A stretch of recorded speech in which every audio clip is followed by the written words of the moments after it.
Crusader Kings 3?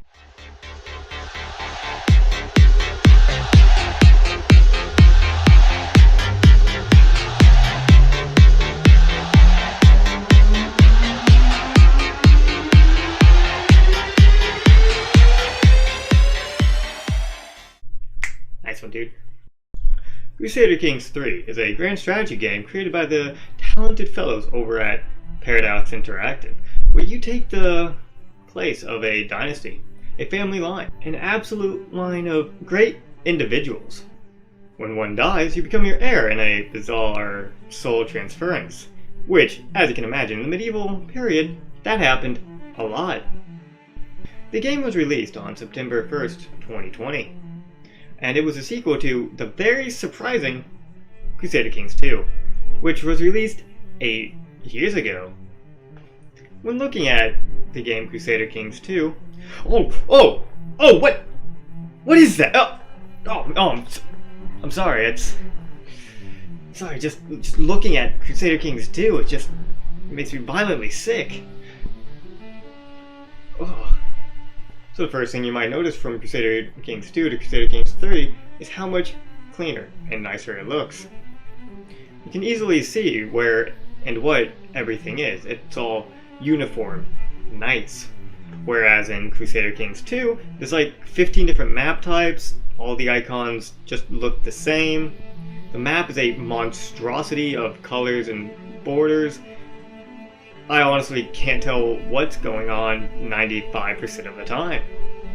But in Crusader Kings 3, it's nice, it's clean, it's just beautiful. It is peak performance. It is what I, myself, aspire to look like. You have bigger icons. You have better looking people. You have so much cleaner everything. It takes what Crusader Kings 2 was, which was a fantastic grand strategy game that was horribly difficult to get into, and makes it into something anyone can get into. You can pick this up and just start, which comes with pros and cons. To the devoted audience, that's an oversimplification, and it makes it too easy to get into. It's like, what did they do to our game? It's no longer a niche, overcomplicated, but amazing game like Fort Fortress, for example. That's an amazing game that's extremely overcomplicated, and now it's simplified so you can immediately get into it. Another game series that was similar was Civilization 5 to 6, or even 4 to 5, or any of them really. They're all in the whole making it simplified so you could get into it easier and reaching a broader audience. Well, for one, I think that's a brilliant idea. Why? Well, I'm not the smartest of individuals. I can't just spend hours and hours to get into a game. Well, I could, but I've got other things I like to do. And what's even worse is when you have friends you want to play with, but they don't want to spend time to get into it. So, Crusader Kings 3 to 2, you could far more easily get someone into 3 than you could into 2. Now, CK2, as we all see, has a huge, dense wall of information that just kind of collides with you. So, CK3, while it is easier, is still a lot of information, so where do you begin? Well, the first major change from Crusader Kings 2 to 3 is the lifestyle choice. In Crusader Kings 2, this was just a button you would click and get random events. Now it is much better. What they have now is closer to an RPG style tree of choices and perks, where depending on one of your 3 actual choices, and depending on which of your 3 trees, will give you different perks that benefit, or in some cases come with a detriment to your character, and it'll give you the random choices. This tree specifically gives you a choice of 3 different lifestyle choices, 3 different trees, and 5 different branches. Now, this choice comes with some downsides. Some are very strong, some are weaker, and it can seem a bit needlessly complicated and adding another needless faction to balance. However, I think it was a great addition, and I think it was a stroke of genius. Why? Well, Crusader Kings is a grand strategy game that's unique because it kind of blends you with a role-playing element. You are playing as an individual, and when that individual dies, you play as a new individual. Or, you're not playing as a civilization or country, you are the person ruling it. And that, I think, is one of its biggest strengths. It's what I really like about it. And so, taking the lifestyle focus and turning it into the trees, well, that makes you able to roleplay much better. You can seamlessly blend yourself into the character and disassociate from reality easier if you can roleplay as a character and feel like you are this character. If you want to play as a rogue and kidnap everyone, you can do that far easier here than you could in the other game. Or at least, if not easier, because there's less options, easier to see the change and feel impactful. Instead of just clicking this intrigue, now it's the entire tree. Now, I mentioned the random events. Well, depending on which of the three you click, that's how the events come up that'll help, harm, benefit, what have you, your character. If you want conquest, you go down the martial tree, and you'll get things that'll come up that'll help you improve your martial status. Maybe you'll be training with troops, and then you get a bonus to troops, or maybe you get perks, what have you. Or if you want to terrify the living shit out of your subjects, you go down the dread tree, and everyone will fear you as the dreaded queen or king of your kingdom. Or maybe an empress, or maybe just a count. This adds another layer to the roleplay, but this has always been in Crusader Kings, at least since Crusader Kings 2. Besides this, you have another great way to improve your stats. This is in the form of your spouse, or your council. The spouse, you can choose which benefits to give your person, but in general, they tend to just be a way to get kids and also a slight bonus to stats. And, well, a few random events here and there. Just like real life, I imagine. But the council is here to advise you, but in reality, you tend to just tell them what to do. For instance, tell your marshal to go terrorize the peasants and tell them to stop revolting, or maybe you can tell your bishop to go get rid of the heathens that don't worship the one true waifuism. Only weebists are allowed in the United Kingdoms. You've now entirely become the person. You are pious. You are prestigious. You have land, an entire swath of castles, cities, peasants under your control. You are an emperor. But what can and do you do in the medieval era as just a man in power?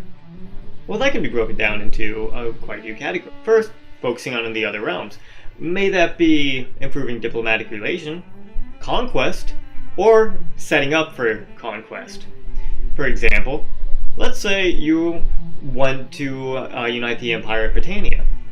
Well, you notice that Scotland is being a bit of an asshole. They have quite a bit of land that they're not sharing, but you have enough land that you create the Kingdom of England. Now, picture this. You have England, but wait, the de jure version of England includes a lot of land that's in Scotland. Well now, you can march right up to the King of Scotland and tell him, hey, that land belongs to me. And then you start a war and you conquest. It's as simple as that.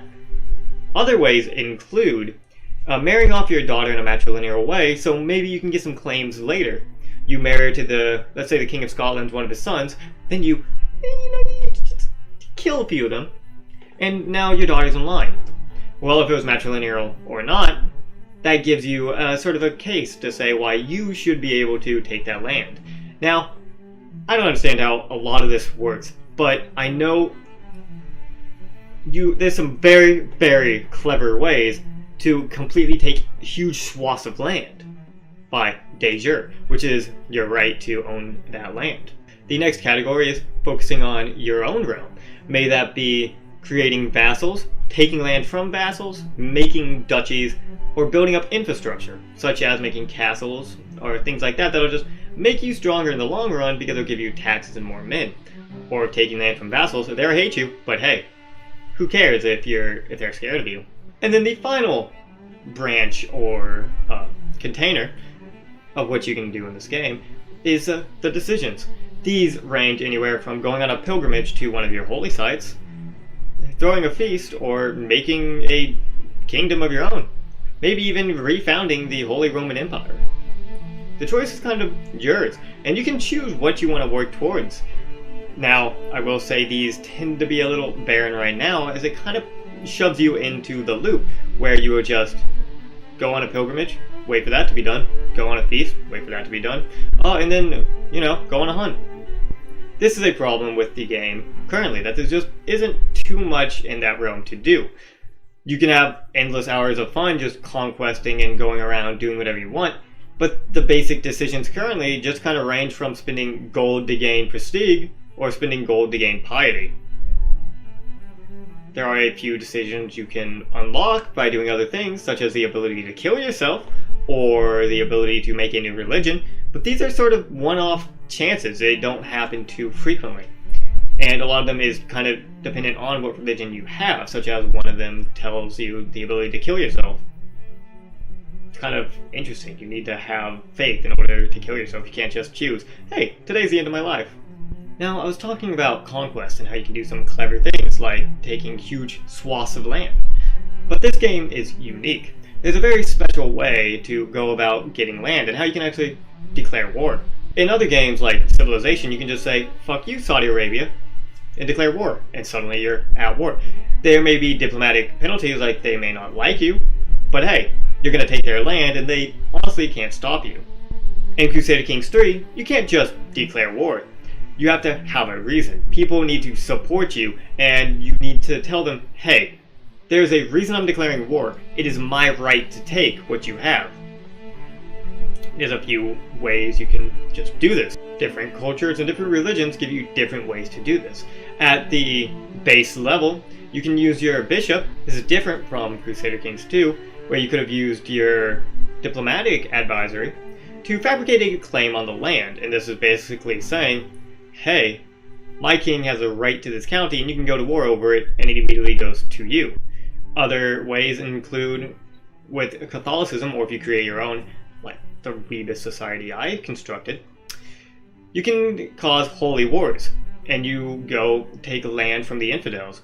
Imagine this, the Kingdom of England is suddenly overtaken and crowded by weebs, and you as the Pope of Catholicism, you don't like that. So you say, hey, fellow Catholics, let's go invade England and take the kingdom for ourselves. The heresy of weebism has no right to belong there. That's another way. Along that line, Vikings have their own way of taking land and declaring war. That's in the form of conquest. You don't like your neighbor? Conquest and make them yourselves. Eventually you can unite all of the kingdoms of Norway, Denmark, Sweden, what have you, just by simply conquest and subjugation. Now, that's the basics of the game. But let me give you a few more examples of what happened in my first playthrough. Now, I started as the Kingdom of Mercia, the Petty Kingdom, so this will not be indicative of every playthrough. This will be wholly focused on the English, Anglo-Saxon, and the three religions I was part of, Catholicism, Insular Christianity, and eventually Weebism. So if you play as a Viking or as an African tribe or what have you, it's going to look pretty different, and you're going to have different tools at your disposal, such as being able to raid, which is just raise your army and go take some gold and come back. One thing that's always nice, practicing eugenics.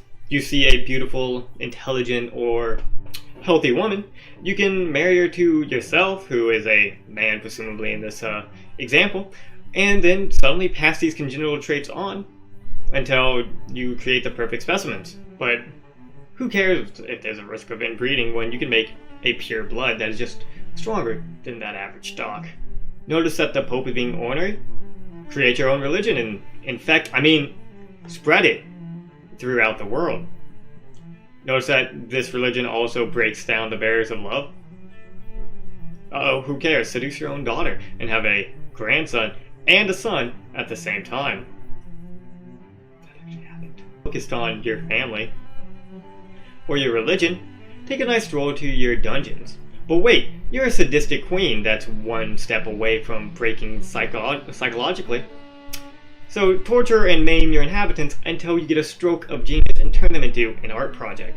This was an actual event I had happen, where the options were torture them until they're dead and cherish the screams, flay them and put them up like an art project for everyone to see, or break their mind and then send them back as a husk of what they once were with no personality.